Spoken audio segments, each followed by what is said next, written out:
Alors, nous sommes aujourd'hui dimanche, on est le 25 Tammuz, et nous sommes arrivés d'Af Memtet de Nedarim. Memtet.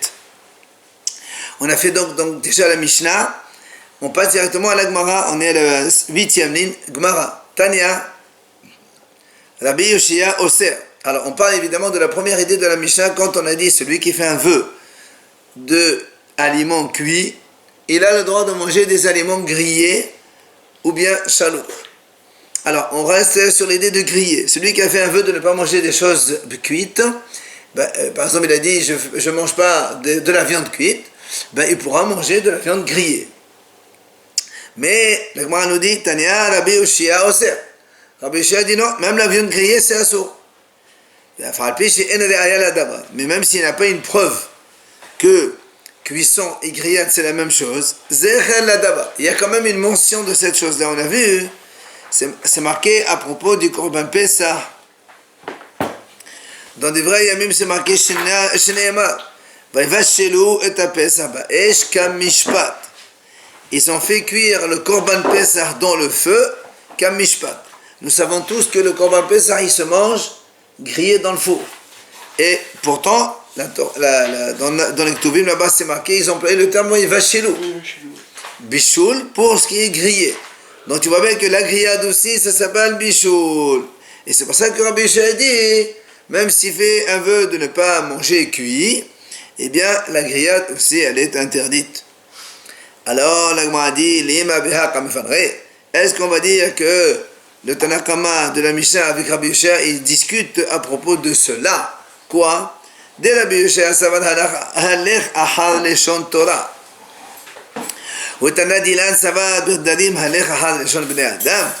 Alors, est-ce qu'on va dire que Rabbi Yoshia lui dit il faut aller selon le langage de la Torah? Et comme on a vu dans la Torah que le mot bichoul, ça signifie aussi grillade, donc celui qui fait un vœu de ne pas manger cuit, mais bouchal, alors il ne peut pas manger la grillade non plus. Alors que notre Tana de la Mishnah, lui, il pense que dans les Darim, dans les vœux, il faut aller sur le langage des humains, comment les gens y parlent. Et comme quand quelqu'un il dit cuit, en général, c'est que c'est pas grillé, c'est pour ça que lui, il pense que quand quelqu'un il a fait un vœu de ne pas manger des choses cuites, il peut le manger grillé. Est-ce que c'est bien cela, la mahloket? La Gemara dit là, non, c'est pas une mahloket. Pourquoi? Parce que tout le monde est d'accord que dans les Nedarim, on va selon le langage des humains, selon comment les gens s'expriment, et c'est ça qui compte. On ne va pas selon le langage de la Torah. Alors ici, pourquoi il dit la grillade moutar, donc dans la Mishnah, et Rabbi Yoshia dit que c'est assourd, il dit mort qui atre, ou mort qui atre. Le Ahram, il parle comme dans son endroit, dans sa ville, comment on parle. Omar qui atre, et l'autre comme son endroit. C'est-à-dire, Be'ata detana dilan le sali qado le sali, ou l'emvushal qado le mevushal. Dans l'endroit du Tana de la Mishnah, chez eux, les gens, quand ils disent cuit et c'est pas grillé. Et quand ils disent grillé, c'est grillé et c'est pas cuit. C'est pour ça que quand il a dit je fais un vœu de ne pas manger cuit, eh bien c'est que cuit seulement qu'il ne mange pas, mais grillé il peut manger. Alors que Be'atra de Rabbi Yoshia afelo salir qado mevushal. Mais dans l'endroit de Rabbi Yoshia, eux, comme les gens ils parlent de cuit et grillé, c'est les mêmes de façon inchangée, indifférente. Alors du coup, quand quelqu'un fait un vœu de ne pas manger des choses cuites, alors il ne peut pas manger grillé non plus. Parce que cuire à mort, c'est un terme général. Est-ce que moi je dis cru, tout le monde dit que c'est vrai, c'est vrai. C'est pour ça que ça dépend des endroits, comme on dit par les gens. Alors le m'a dit là. Alors le m'a dit qu'est-ce que tu veux avec le pasouk? Voilà, pourtant il y a un pasouk. Et non, ça c'est asmarta be'an. C'est juste un soutien pour l'explication de Rabbi Yoshia seulement. C'est pas une preuve formelle. Après, on passe à la deuxième idée. Quand dans la Mishnah, il a dit Konam tafshil she'ene to'em, on a dit dans la Mishnah, quand quelqu'un dit je fais un vœu de ne pas manger des choses cuites, on a dit le mot tafshil, ça signifie ma'aser de la rach, c'est-à-dire tout ce qui est bouillon, sauce, jus. C'est ça le tafshil. Donc, voilà, soupe, ça, tout ce qui se mange avec du pain. On a dit, c'est pour ça que tout ce qui est ma'aser de la rach, c'est assourd. Par contre, si c'est rach, c'est donc mou, c'est liquide. Par contre, on a dit moutar be'ave. Si le repas il est épais, une sorte de purée, couscous, à la rigueur une tafinette de blé assez consistante, ça pour lui c'est moutar. C'est la marmite aussi. Oui, mais justement, dans le langage des hommes, quand on parle de tafshil, c'est par définition quelque chose que tu utilises pour manger avec du pain. C'est pour ça qu'il dit, c'est pour ça que la Gemara justement dit, comment tu dis qu'il a le droit de manger épais? Mais épais, c'est aussi cuit. Une tafina, un couscous, un purée, c'est aussi cuit. Il dit non, malabaye haïtana, kol midé de met achel behdifta, tafshil kanula. Il dit, ce Tana-là de la Mishnah, il pense que tout ce qui se mange avec du pain, c'est ça qu'on appelle tafshil. Un repas, par définition pour lui, c'est quelque chose dans lequel il y a une sauce, un bouillon, un jus, et qu'on mange avec du pain. Si quelque chose qui se mange sans pain, couscous, dafina, ou autre chose, des choses assez consistantes, pour lui, ça s'appelle pas tafshil.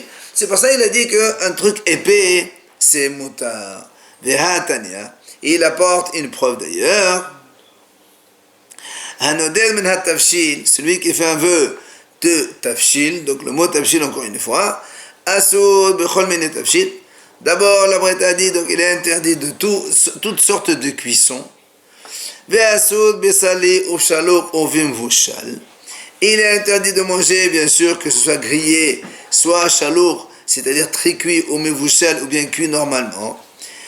Ve'asur behetriot rakot she'acholen ochlin bahen pita. Il est aussi assour behetriot rakot, c'est-à-dire non.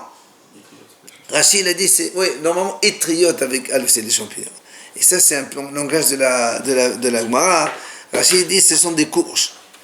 Des courges que les malades ils mangent avec leur pain. Or, donc quoi qu'il en soit, il a dit c'est assour.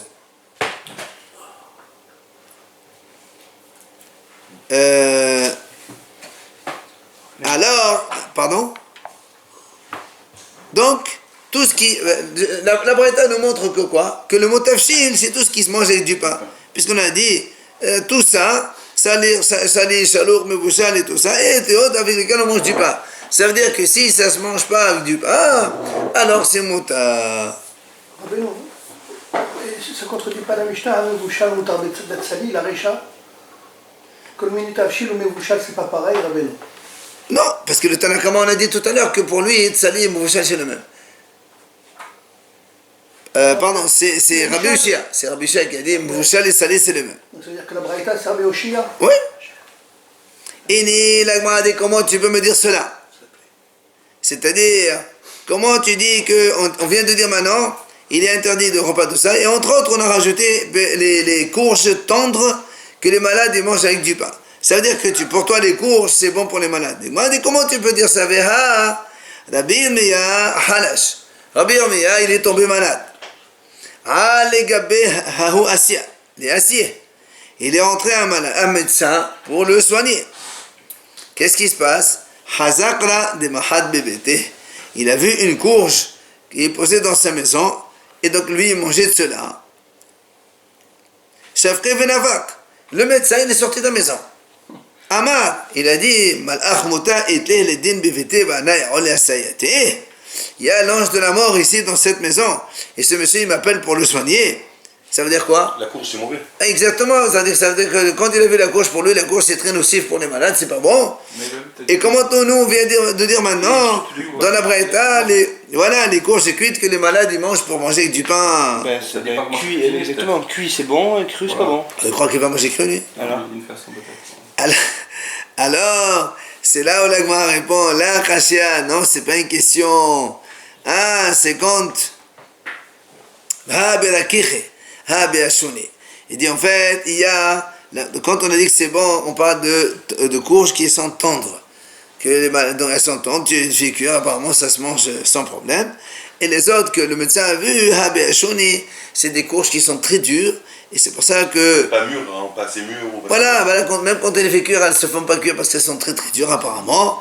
Et là, ça c'est trop dur pour les malades, c'est pas bon. C'est pour ça que le médecin, il est parti.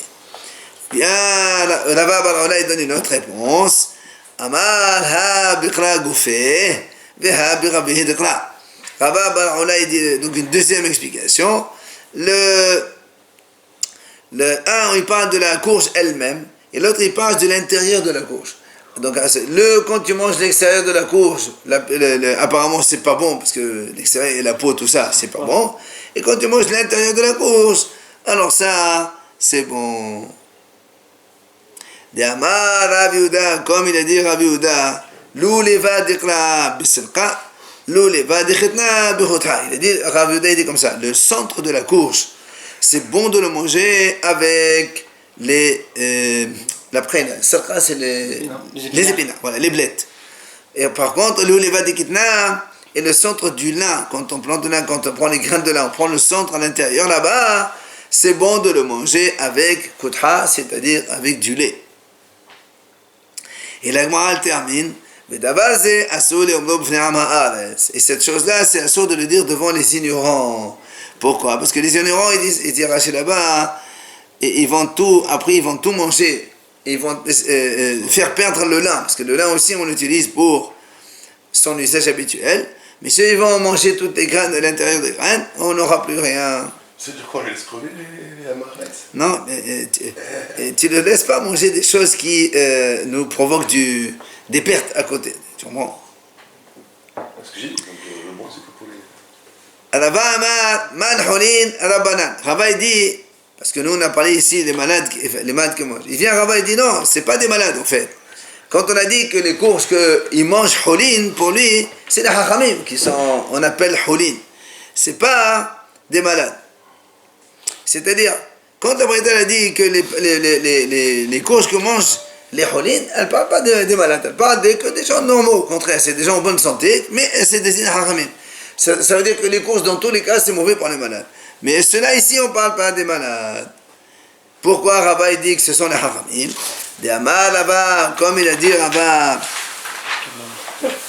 Keman Massenan al Kiseri ve al Meri'ai, Keman Kerabi Yosef, il a dit Rabba, comme qui aujourd'hui, on prie dans le Hamida, quand on dit Refer Holeh Amo Israël, on demande à Hachem de soigner les malades d'Israël. Il dit, comme Rabbi Yosef. Pourquoi Rabbi Yosef? Hachamim disent, pourquoi on prie pour les malades? Si on dit que l'Axéra sur l'homme, elle est de Rosh Hashanah. C'était Rosh Hashanah, Hachem a décidé, celui-là il est malade, celui-là va pas être malade, et ainsi de suite. Alors quoi ça sert de prier? C'est pas la peine. Alors c'est pour ça que Rabbi Yossi lui dit non. En vérité, si le jugement il a été fait au Hashanah, c'est terminé. Rabbi Yossi dit non. Rabbi Yossi lui dit un homme, il est jugé tous les jours. Chaque jour il est jugé de nouveau. C'est pour ça que ça vaut la peine de prier. Parce qu'on peut changer du jour au lendemain. En tout cas, c'est pour ça qu'il dit Kemal Masana, comme qui aujourd'hui on prie tous les jours dans la Hamida, Al-Qessere ve Al-Meri'ai sur les malades. D'accord? Les Qessere ce sont les malades, les Meri'ai aussi ce sont les malades. Les deux. Mais la Gemara va expliquer. Kemal, que Rabbi Yossi, on a dit comme Rabbi Yossi, parce que Rabbi Yossi pense qu'on est jugé tous les jours. Alors c'est pour ça que la Gemara a dit Amar Qessere ou Meri'ai. Pourquoi on emploie deux termes? Qessere les malades, ou Meri'ai les malades. Malade et malade deux fois, pourquoi? Il dit non. Shma'mina Qessere mamash, Meri'ai rabbanan. Donc là tu apprends que quand on dit Qessere c'est les vrais malades, et l'autre Meri'ai, en fait on parle des hachamim, qu'on considère comme des malades, mais c'est pas des malades. Pourquoi? Parce que les hachamim ils mangent peu d'abord, et en plus ils sont faibles, parce qu'on a dit que la Torah mateshet koran chez la dame. Quand on étudie la Torah, ça tasse un peu donc toute cette fougue de l'homme. D'un autre côté, on dit que c'est la vie et tout. Et la chénami. Quand on dit malade, c'est pas malade. Malade dans le sens, ils n'ont pas... Ils sont faibles. non, on est malade, c'est pas normal. Ils sont pas malades, ils sont un petit peu, on va dire, ils sont... tu peux pas... Ils n'ont pas la force de quelqu'un, la force physique de quelqu'un qui est... Avant peut-être, maintenant ça va. Non, c'est pareil. Celui qui étudie toute la journée. Avant, ils étudiaient, mais aujourd'hui aussi, il y a des gens qui étudient toute la journée. Non, qui ne mangent pas, mais ils mangent aujourd'hui. Pourquoi manger. Allez.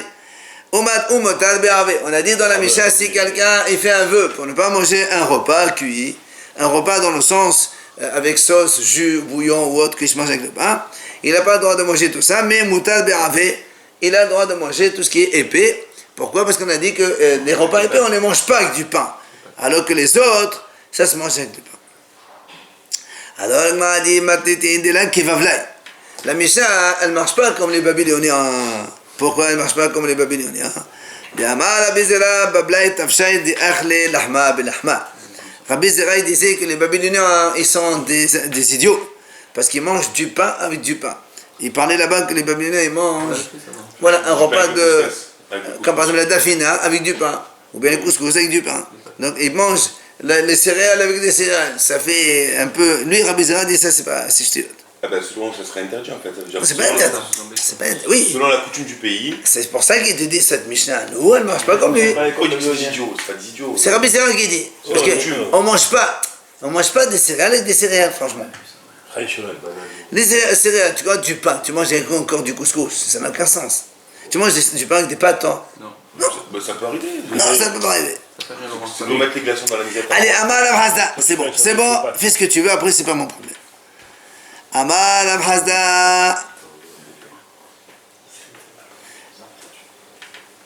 Alors il dit comme ça, Abhazda.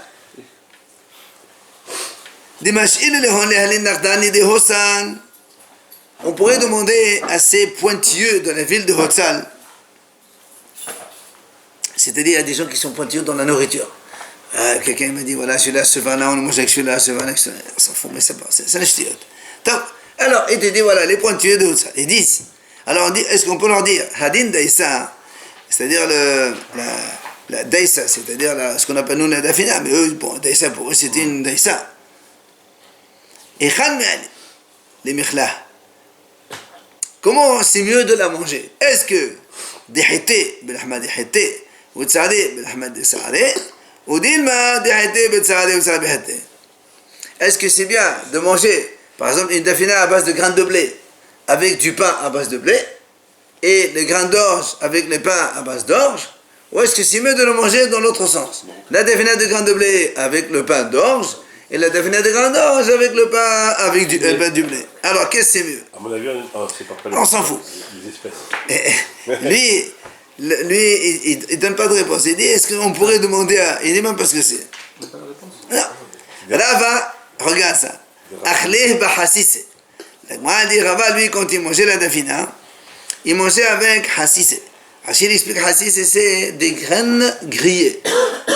C'est-à-dire, il prend des graines de blé ou d'orge et il les fait griller au four.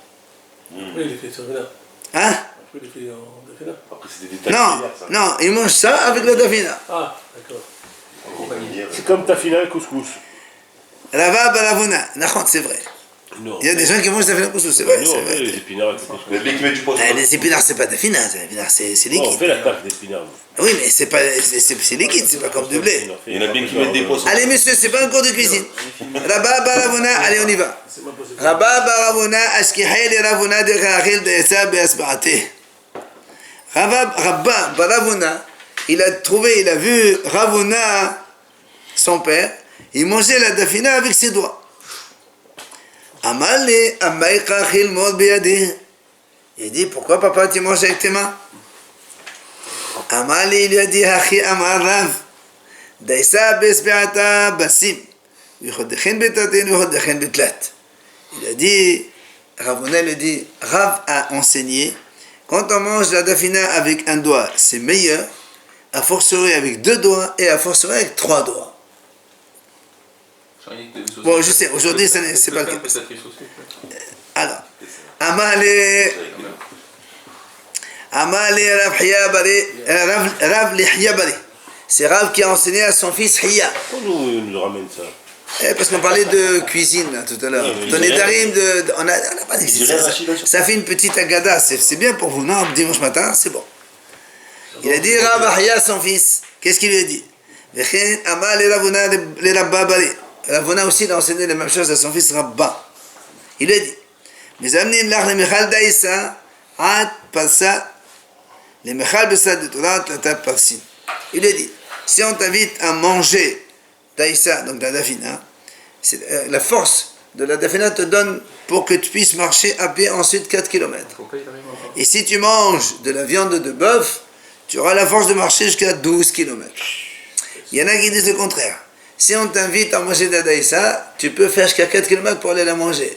Et si on t'invite pour aller manger de la viande grillée, de la viande de bœuf, tu peux faire jusqu'à 12 km pour aller le manger. Quoi qu'il en soit, ça montre que la viande, évidemment, c'est bon pour... Aujourd'hui, on dit que c'est pas bon. On s'en fout.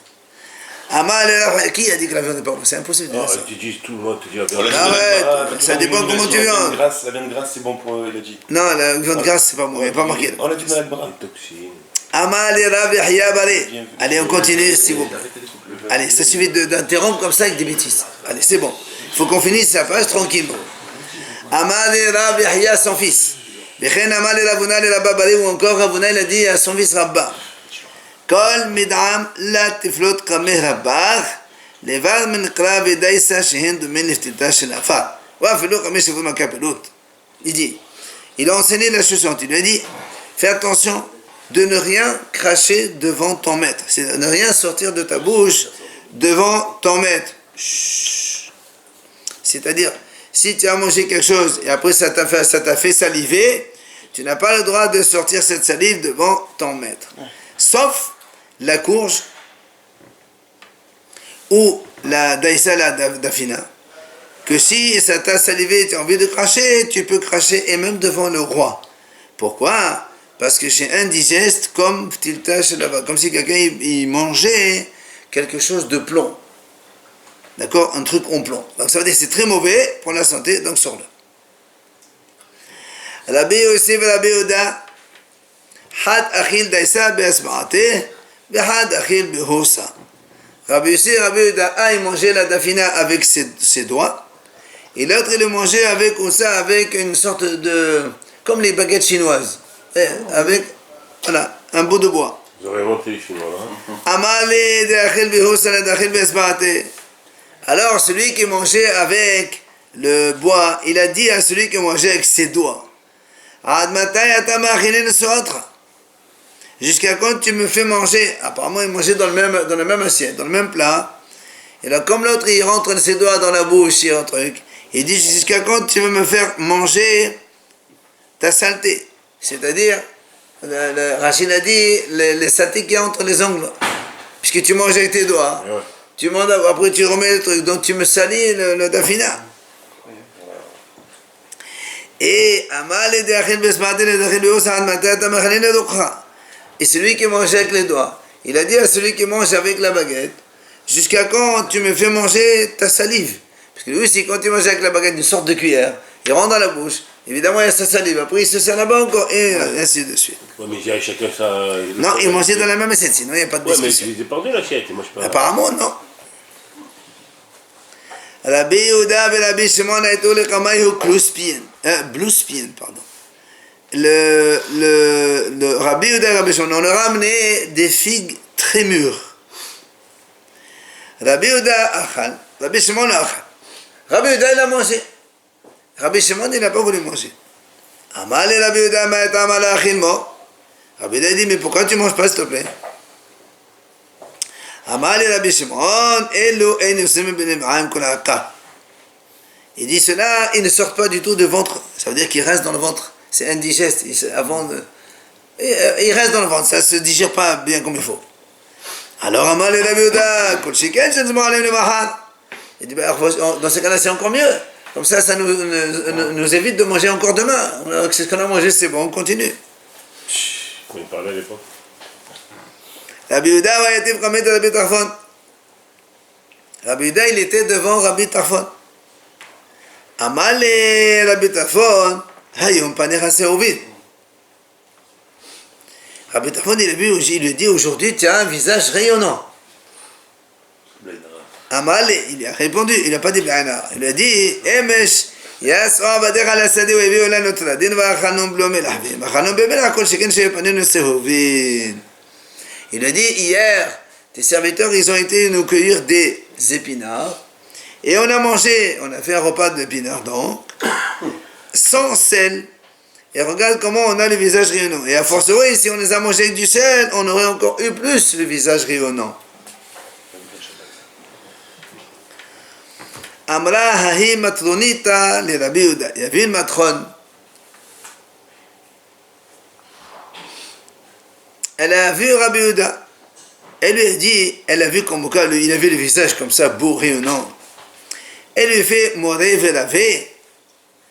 Il lui dit comment? Toi, tu es Moré, c'est-à-dire tu montres la halakha. Mais si tu as un visage rayonnant, ça veut dire tu bois de l'alcool tout le temps. Ceux qui boivent de l'alcool, ils rayonnent comme ça le visage. Alors elle lui a dit comment? Toi, tu montres la halakha et tu bois de l'alcool. Nous, on sait que celui qui boit de l'alcool n'a pas le droit de montrer la halakha. Comment? Amala, il lui a répondu Himnuta biyada dihaytuta it'amna illa qaddusha wa afdata wa bakasiti fasha bi huqran istata min al-fasad asad. Alors il lui a dit Beimuna, comme si il lui a juré, si je goûte moi le vin, seulement le kiddush du vendredi soir et des fêtes, le verre de la Havdalah et les 4 verres de Pessah seulement. Et en plus il lui a dit quand je bois les 4 verres de Pessah, je m'attache, je fais un bandeau autour de mon front depuis Pessah jusqu'à Shavuot. Donc tu ne peux pas me dire que je bois. Maintenant, pourquoi j'ai le visage rayonnant? J'ai pas entendu pour alors finalement le ruban, là. Pour imiter ça. Parce que ça les faisait mal, le vin. Ah d'accord. Ella chokhmat adam tahir panav. Il a dit c'est la chokhma de l'homme qui lui donne donc du rayonnement du visage. Quand on étudie la Torah en général, on a toujours le visage rayonnant. Amali Ao Sedoké Rabbi Yehuda. Il y avait un Sadducéen, il a vu Rabbi Yehuda. Là encore, comme il avait le visage rayonnant, il lui a dit Panecha domine et kemaferibit et kemrad le hazerin. Ton visage il ressemble à quelqu'un qui, comme tu es tellement rayonnant, soit tu prêtes de l'argent avec intérêt, ça veut dire tu es riche, soit kemrad le hazerin, ou bien tu élèves des cochons. Apparemment c'était un marché qui marchait bien à l'époque. Les goyim ils mangeaient ça, donc c'est frisé. D'accord? Donc ils gagnent beaucoup d'argent. Comme ils gagnent beaucoup d'argent, du coup, ils sont rayonnants. Amal, il lui répond à Rabbi Yehuda. Il dit, Hamor, Yehuda et Talbayu Asiran. Il lui dit, nous, chez nous, les Juifs, c'est 2 choses, elles sont interdites. Aussi bien prêter avec intérêt, c'est assourd, que élever des cochons et les vendre, c'est aussi assourd. Ah, mais comment il a alors le visage comme ça rayonnant? Il a,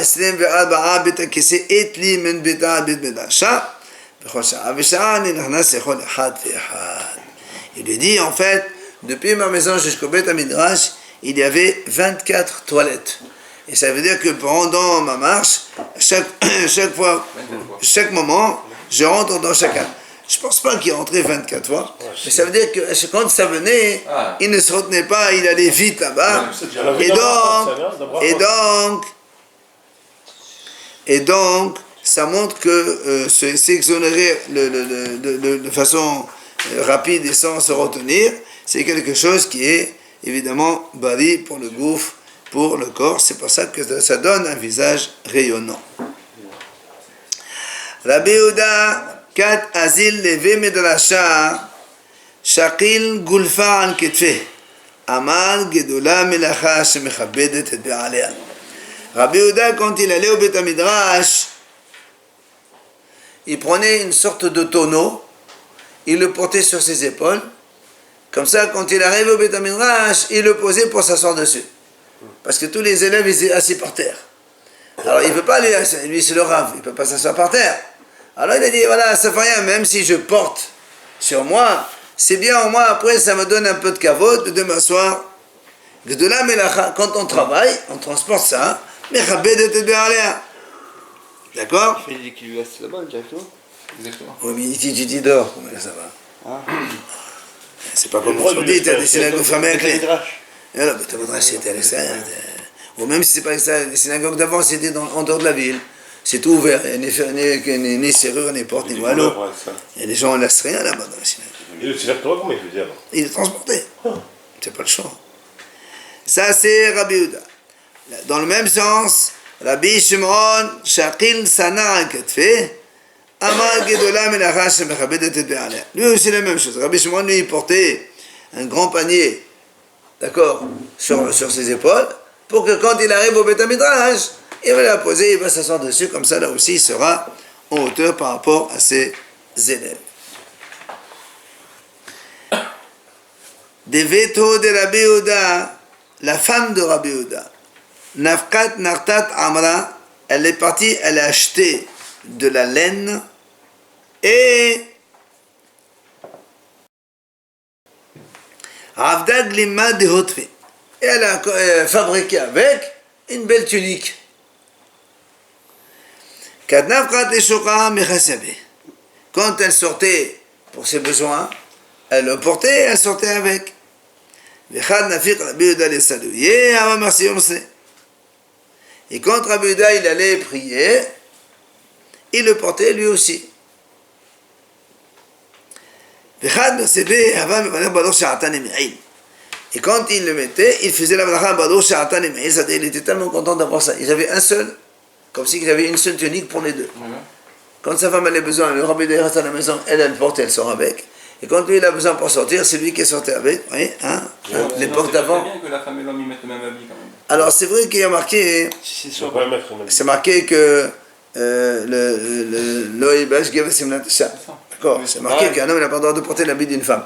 Mais ils disent Haramim, si c'est le même habit, une sorte de djellaba comme avant ils portaient. Avant c'était la même chose, djellaba pour les hommes, pour la femme, c'est la même chose. C'est neutre, ouais. Donc c'est pareil, voilà, c'est pour ça que ça pose pas de problème. Mais non, j'aime bien que tu parlais de quoi. C'est par exemple s'il y a de la Mekabel Touma, etc. Non, pas si ça. ça parle de l'Inda, il peut pas Non, même. sans faute de ça maintenant. Non, pas juste l'habit, c'est le fait d'interdire à l'homme de porter. Un homme ne peut pas porter une jupe aujourd'hui. Ou bien une femme un pantalon, c'est la même chose, c'est assourd. Ils étaient pauvres là-bas. Voilà, donc lui, elle a fait une tunique qui est commune, donc il ne change pas par rapport à l'homme ou à la femme. C'est pour ça que c'était donc permis. Alors vous allez me dire, mais alors dans ces cas-là, aujourd'hui aussi, on peut dire que le pantalon c'est porté indifféremment par les hommes et les femmes. Ouais, mais c'est vrai, mais c'est. Rachamim disent non, parce que la mode pantalon-femme, c'était, d'abord c'est goy, et deuxièmement c'était fait pour enfreindre l'attention de la femme. C'est plus provocateur qu'autre chose quand elle porte un pantalon. C'est pour ça que tout ce qui est hors de séout, même si c'est indifférent homme-femme, parce que les goïms ont décidé que c'est comme ça reste interdit pour nous. D'accord. Haramim disent il y a deux interdictions. Il y a l'autel chobi hokot agoy, tu n'as pas le droit de faire comme les goïms. Il y a aussi le yibash gel semnat isha, d'accord. Tu n'as pas le droit de mettre l'habit d'une femme. Dans le cas de Rabbi Yehuda, il a mis le truc de sa femme, mais c'est pas une question d'enfreindre la tzniut, ça n'a rien à voir. Mais comme c'est le même habit homme-femme, alors il peut la mettre. Mais aujourd'hui, tu ne peux pas dire une femme, oui, tu peux porter un pantalon, d'accord. Parce que c'est ça, en fait. Si c'est que la teniout, si elle met un pantalon large, elle va pas. Non, le pantalon, il a été fait par les goïms pour enfreindre la tzniut. Et c'était le but des goïms. Sinon, pourquoi on mettrait un pantalon? Donc c'est pour ça qu'aujourd'hui, quel que soit, il n'y a aucune raison, quel que soit. D'ailleurs, j'ai entendu une fois le Rabbi Yaakov Yosef, il a dit, Rabbi Yaakov Yosef, le fils de Rabbi Yosef, qui est l'histoire lui aussi, il a dit, si on demande à une femme, enfin, si une femme demande, est-ce mieux de sortir avec un jupe mini ou avec un pantalon? Il a répondu, c'est mieux mini. Pourquoi? Il a donné la raison. Pourquoi? Il a dit, parce que la jupe mini, quand elle sort dehors, elle fait des péchés. Mais quand elle rentre chez elle, il n'y a personne. Il n'y a aucun péché. Une femme, elle peut rester si elle veut, comme elle veut, chez elle à la maison, il n'y a personne qui la voit. Mais quand elle est en pantalon, même quand elle est chez elle, elle est en train de fauter. Donc tu vois que finalement, la faute, elle est permanente. Alors que de l'autre côté, la faute n'est pas permanente. Donc c'est pas du tout évident. C'est vrai que c'est discuté par la haram. Mais tu vois déjà une idée de ce que c'est. Alors, Gaza, Zimna Hada, une fois, Gaza, Rabban Shimon Gamliel Ta'anita. Rabban Shimon Gamliel, il a décrété un jeûne public, donc tout le monde devait venir prier. Rabbi Yehuda lo atal Ta'anita. Rabbi Yehuda, il n'a pas été là-bas à la tfila pour faire la tfila du Ta'anit, comme on rappelle qu'on a dit là-bas, on se rassemblait pour aller faire prier tout le monde là-bas. Ça c'est la Haba. Alors, alors les Hachamim lui ont dit à Rabbi Shimon, là il est Kissuya. Rabbi Yehuda, si tu vois, Rabbi Yehuda n'est pas venu parce qu'il n'a pas de quoi s'habiller, le pauvre. Alors qu'est-ce qu'il a fait, Rabbi Shimon? Shada leglema. Il a envoyé une tunique. Il dit voilà, dois lui donner ça à Rabbi Shimon, comme ça il peut venir prier avec nous. Vela Kabil. Rabbi Yehuda, il n'a pas voulu accepter.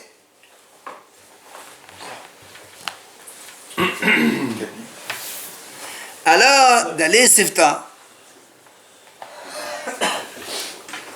Qu'est-ce qu'il a fait, Rabbi Yehuda, quand il est venu lui apporter la tunique que le Rabbi Shimon lui a envoyée? Il était assis sur une sorte de tapis. Il a enlevé, il a soulevé le tapis. Il a dit au shaliach, regarde ce qu'il y a en bas. Hazi ma'ika. Regarde, j'ai plein d'argent ici. Il avait plein de pièces d'or en bas. Mais seulement lui dit,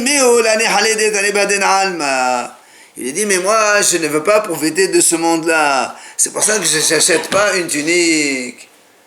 Il ne veut pas profiter de ça. Ça, c'était Rabbi Yehuda. Pourquoi il n'a pas été là? Hein? Pourquoi il n'a pas été?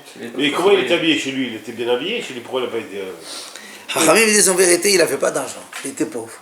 Mais quand il a dit ça, Hachem il a fait un nez comme quoi c'est vrai qu'il avait plein de pièces dedans. Mais en vérité, il n'a pas de pièces. Il était très pauvre. Mais il a profité de ce monde avec un miracle, c'est dommage. On a vu que ceux qui utilisent le miracle pour. Arrête avec tes studios. On a vu ça, ceux qui Mais utilisent je le sais miracle bien, pour- mais lui, il croit qu'il a fait un miracle. Lui, il a dit. Il voulait se montrer aux autres de ne pas profiter de ce monde. Il faut prier là maintenant, il y a besoin de lui. Il peut très bien prier à la maison. Le problème, c'est qu'il ne s'associe pas avec les autres. Il a ses raisons quand Comment il même. restait à la maison habillé? Mais il n'était pas habillé. Enfin, habillé, ça, il mettait des torchons. Il se mettait, il restait avec. Dehors, tu ne peux pas sortir avec un torchon. Ou bien rester en, je sais pas moi, un habit enfin, je sais pas, un pyjama, je sais rien. Il n'avait pas un habit pour sortir dehors. C'est comme ça. Mais pourtant, c'est Rabbi Yehuda, on le voit beaucoup dans la Gemara. Et alors, Rabbi Dabadana, il est connu, il est très pauvre. J'ai compris, mais ça veut dire. Si on le voit dans la Gemara, c'est qu'il étudiait avec les autres, il était dehors avec eux quand même, ça veut dire. Mais alors, c'est pas. Il pouvait utiliser comme on a dit, la tunique de sa femme pour aller prier ou pour aller étudier. C'est pas un problème. Il n'y avait pas de primat, c'est ça. Voilà.